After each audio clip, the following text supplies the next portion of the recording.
Bonjour à tous, c'est Gloria de Polyglotria. Alors aujourd'hui, nous allons regarder la mémoire auditive. C'est parti pour le générique.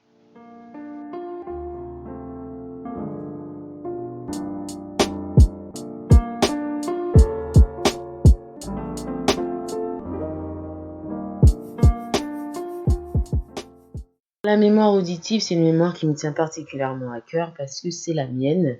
C'est la mémoire de ceux des oreilles. Ça veut dire que lorsque vous étiez un enfant et qu'on vous appelait, vous réagissez au son de vos parents et à leur intonation pour pouvoir bouger. Donc si on vous crie dessus, si on vous appelle, c'est à ça que vous étiez le plus sensible et non pas au visage, ou à l'inverse, le fait de copier la parole de vos parents. Donc c'est ce que j'appelle les mémoires des interprètes. Vous entendez quelque chose, vous êtes capable d'interpréter, de prendre en vous les informations et de les retransformer. Une énergie négative donnée, vous l'interprétez en négatif et ainsi de suite. Vous faites souvent la part des choses. Donc vous avez ce que j'appelle une reconnaissance des sons qui est extraordinaire. Vous êtes capable de reconnaître les animaux, vous êtes d'excellents chanteurs aussi, excellents musiciens. Vous êtes capable aussi de jouer des instruments divers. Vous êtes incapable de mélanger des langues. Pour vous, l'italien et l'espagnol, ce sont deux choses totalement différentes parce qu'elles n'ont pas la même mélodie. C'est pas du tout la même façon de faire. Vous êtes aussi bon en reconnaissance d'accent. Un accent brésilien et un accent portugais du Portugal n'est pas le même pour vous. Donc c'est une mémoire qui vous permet, quand vous entendez beaucoup de sons, d'avoir des moyens mnémotechniques très vifs et très rapides.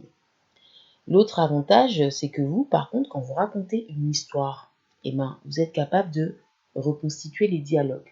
Vous parlez souvent de ce que vous ont dit les gens, le ton sur lequel ils vous ont dit, et la posture, et aussi voir les silences. Donc un exemple, j'ai rencontré une femme dans la rue, elle m'a dit sur un ton exécrable que je devais la laisser passer.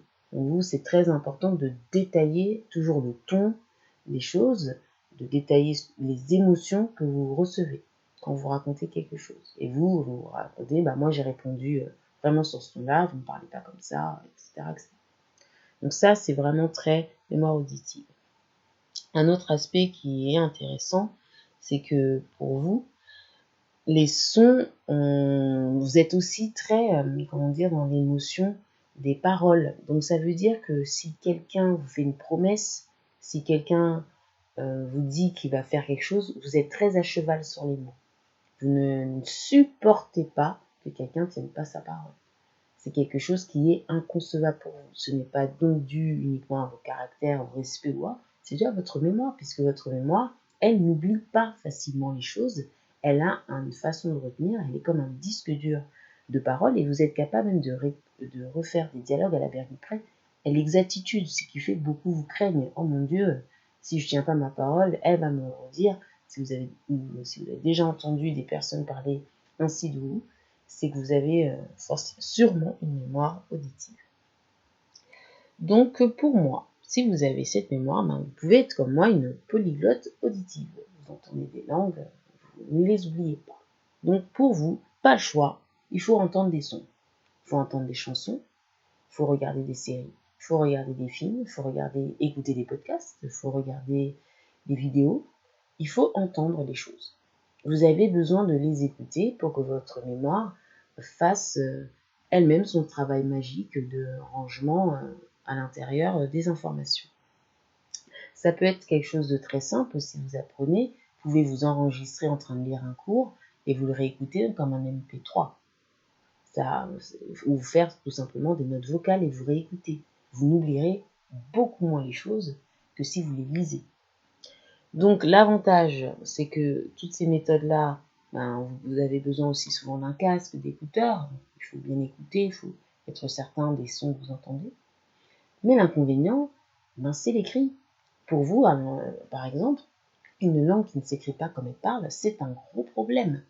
Et une langue qui a beaucoup d'exceptions de prononciation de ses écrits, c'est encore un gros problème. En langue française, pour faire le son « et », il existe une multitude de possibilités.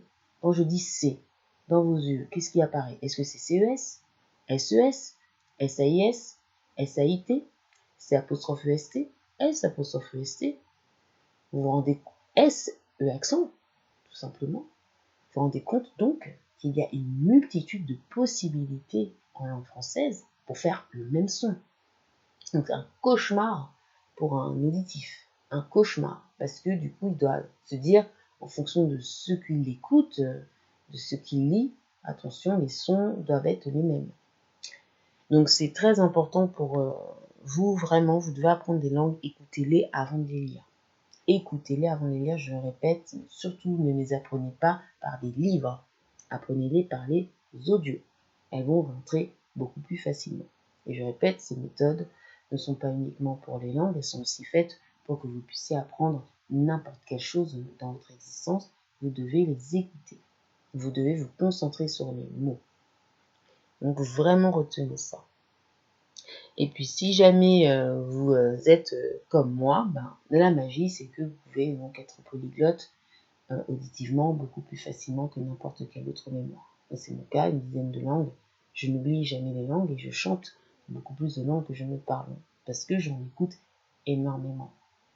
Essayez de pousser un peu vos barrières, écoutez des choses qui quittent un peu votre domaine de confort et vous verrez, votre mémoire elle va continuer de se développer.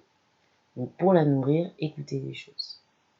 Ce sera tout en tout cas pour ce podcast ou cette vidéo. J'espère qu'elle vous aura appris beaucoup de choses sur votre mémoire. N'hésitez pas à regarder aussi vos enfants ou vous-même. Comment est-ce que vous apprenez, puisque vous pouvez avoir des enfants différents, un a une mémoire visuelle et l'autre une mémoire auditive ou autre.